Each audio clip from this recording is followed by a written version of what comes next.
आज हम पढ़ने वाले हैं भारतीय अनुच्छेद 31A।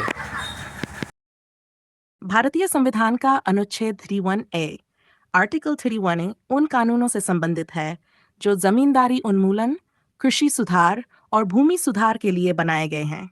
इसे संविधान में जोड़ा गया था ताकि इन सुधारों के खिलाफ मौलिक अधिकारों के तहत चुनौती नहीं दी जा सके। इसका उद्देश्य भूमि सुधारों को कानूनी सुरक्षा प्रदान करना था ताकि भूमि का वितरण बेहतर तरीके से किया जा सके और किसानों को लाभ मिल सके। अनुच्छेद 31A को पहली बार पहले संविधान संशोधन अधिनियम 1951 के माध्यम से संविधान में जोड़ा गया था। यह उन कानूनों को संरक्षण प्रदान करता है जो निम्नलिखित उद्देश्यों के लिए बनाए गए हैं: जमींदारी उन्मूलन और भूमि सुधार।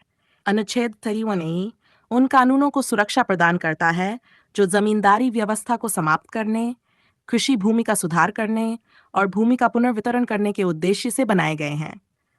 इसका मुख्य उद्देश्य किसानों और गरीबों को भूमि प्रदान करना और जमींदारों की शक्ति को कम करना था। राज्य द्वारा भूमि और संपत्ति का अधिग्रहण। यह अनुच्छेद राज्य द्वारा भूमि या अन्य संपत्तियों के अधिग्रहण को सुरक्षा प्रदान करता है, बशर्ते वह जनहित में किया गया हो। इन अधिग्रहणों को अदालत में मौलिक अधिकारों के आधार पर चुनौती नहीं दी जा सकती। निजी संपत्ति के अधिकारों पर कुछ हद तक प्रतिबंध। अनुच्छेद 31A का उद्देश्य निजी संपत्ति के अधिकारों को कुछ हद तक सीमित करना है ताकि भूमि सुधार और सार्वजनिक उद्देश्यों को प्राप्त किया जा सके। यह सुनिश्चित करता है कि बड़े भूस्वामियों को भूमि सुधारों के खिलाफ कानूनी चुनौती देने का अधिकार न हो। औद्योगिक और वाणिज्यिक उद्यमों का अधिग्रहण।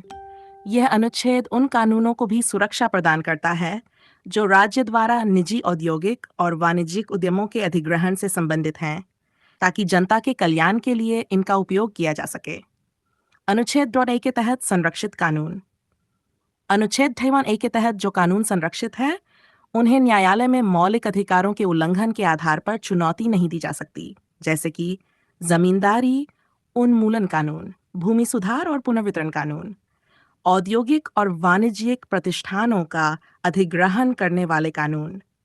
सारांश: अनुच्छेद 31A भारतीय संविधान का एक महत्वपूर्ण प्रावधान है जो भूमि सुधार, जमींदारी उन्मूलन और औद्योगिक उद्यमों के अधिग्रहण से संबंधित कानूनों को न्यायिक चुनौतियों से सुरक्षा प्रदान करता है।